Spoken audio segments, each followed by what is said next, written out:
Hey guys, Kevin Dillon here with Kevin Duffy. We're here to preview the Patriots season opener. It's 2 days away. It's finally about to be here. Patriots Chiefs is coming up. Bill Belichick took a few moments earlier today to talk to us about the game, and now we're here to talk about the game with you. Send questions, anything you want to know about the game. But first, Kevin, I mean, what do you expect to see out of the Patriots on Thursday night?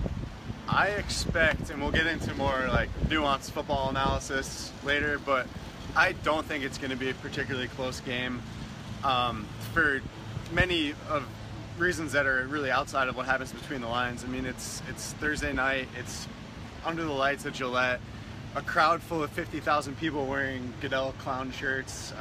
They're going to raise the banner from the last Super Bowl, so there's just, I think road games on Thursday night are always difficult, especially when you're playing against a team as talented as the Pats.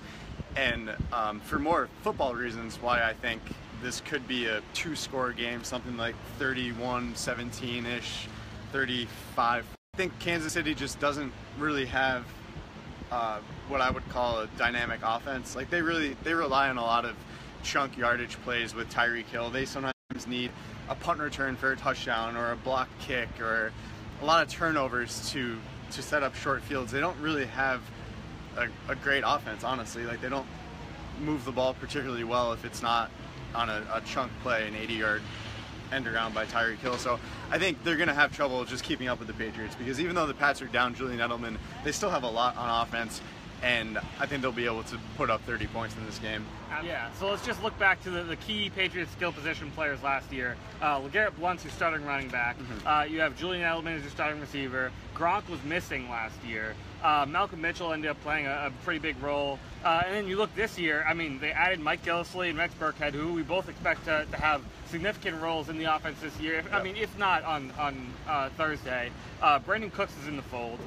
You had Dwayne Allen at tight end. Malcolm Mitchell's kind of hurt, and so you've got Chris Hogan maybe playing a larger role than he would have before. So as much as this is, I mean, Tom Brady's still at the helm. The offensive line is similar, but the Patriots offense is very different than the offense that ended up winning Super Bowl 51 last year against the Falcons. Yeah, correct. And that's why I said there might be an adjustment period. I don't think they're going to be like a flop of an offense. Remember back in 2014 when they beat the Raiders like 16-9 and they got their ass kicked by Kansas City on week 4. I don't think it's going to be to that degree, because they have a lot of talent. It's just a matter of figuring out exactly how they're going to use that talent and getting some new faces just caught up. I think you talked about the running backs. I'd expect Gillislee and Burkhead to be the lead two guys on Thursday night.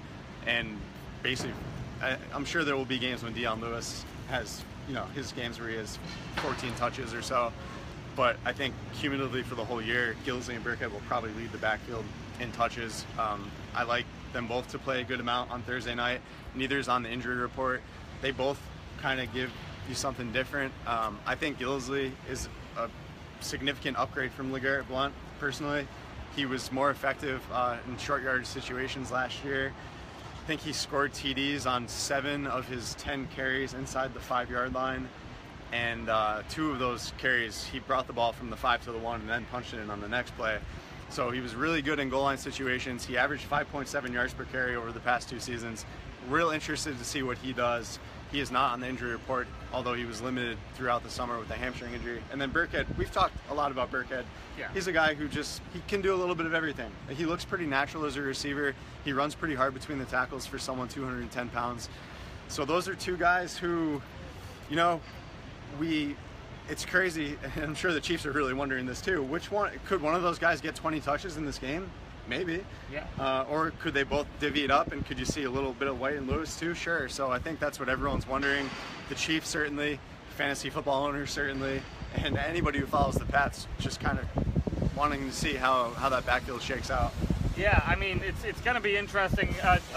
If one of them ends up being inactive for Thursday night game, because considering they have 4 running backs, and then they also have Brandon Bolden who play on special teams. Yeah. Who knows? I mean, Dion Lewis might end up being inactive. I mean, which would be kind of crazy. I don't know if he will. That thought did cross my mind though, because are you really Bolden? You don't bring Bolden back to the active roster to have him be a game day inactive. He's going to play on special teams. So are you going to suit up 5 backs?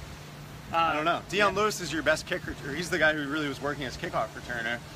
We haven't seen him at punt returner at all. I don't know if they would experiment with him in that role in this game, but it's a good point you bring up. There's a possibility that they only go with 4 backs. So I think that if there's a matchup the Patriots are going to try to exploit, because if you look at the Kansas City Chiefs defense, they've got Eric Berry at safety, Marcus Peters at cornerback. They've got a great secondary, and they've got a great pass rush with Justin Houston and Tom Lee and Dee Ford.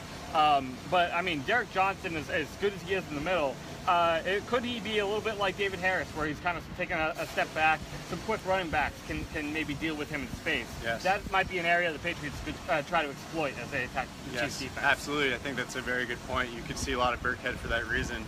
Burkhead, threat to run out of the backfield, you can motion him out, and then if you get him isolated with a linebacker, we saw him make David Harris look pretty stupid at times in camp. And Derek Johnson, I believe, is 35 years old, correct? So I think when you're looking at the Kansas City defense, the weaknesses are they weren't particularly good against the run last year. They gave up 4.5 yards a carry, and I believe ranked 24th in the league in yards allowed. So teams really ran it on their 3-4 defense pretty consistently last year. So that's why I think you could also see Gillisley if they really attacked the middle there. They lost Dontari Poe over the nose, and they replaced him with Benny Logan out of Philly, who's known as a pretty good run defender, but he's also like 50 pounds lighter than Poe. He's a 310-pounder there over the nose. So the other weakness is probably the number 2 cornerback spot. Like Marcus Peters receives a lot of attention and is regarded as one of the better corners in the AFC. They don't really have a clear answer at the number 2 spot. Steven Nelson was just put on IR. Quite frankly, we don't know who's even going to start number 2. So if you figure Peters is with Brandon Cooks, you're looking at Hogan possibly having a pretty favorable matchup against the number 2 cornerback for the Chiefs. Which is funny because, like, Brandon Cooks, obviously, we hyped him a lot early because he was making so many great plays in practice.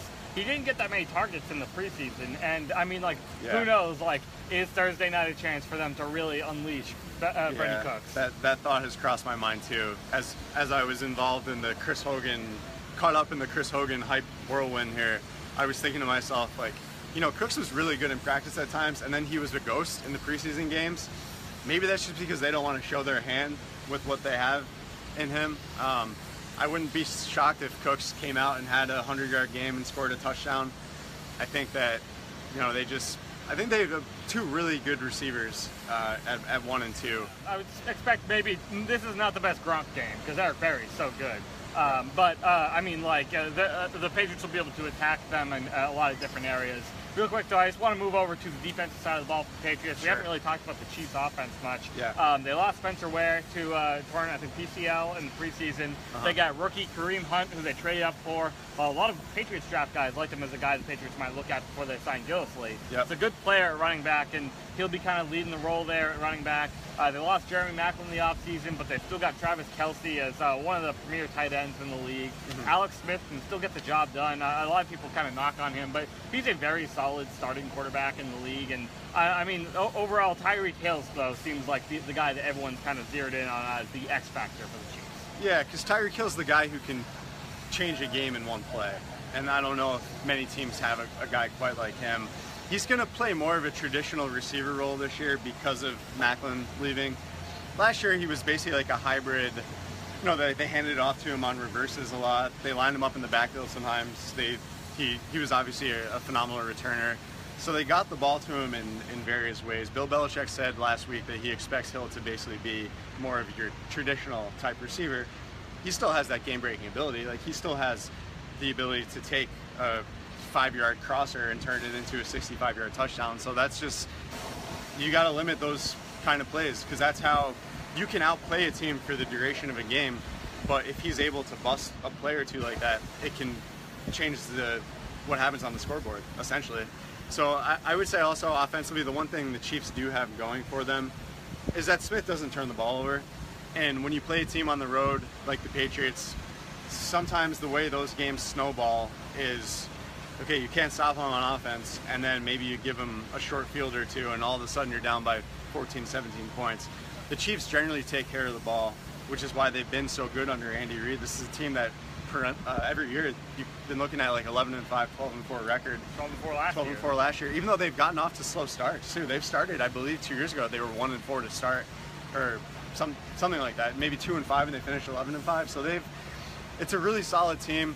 Not going to turn the ball over. They're probably not going to beat themselves, but I don't think they can match the Patriots score for score. I just don't think their offense is dynamic enough. I mean, they rely on I don't want to call it luck, getting like a punt return for a TD or a defensive TD or a long Tyreek Hill play, but I don't believe they can sustain drives and keep up with the Patriots in that manner.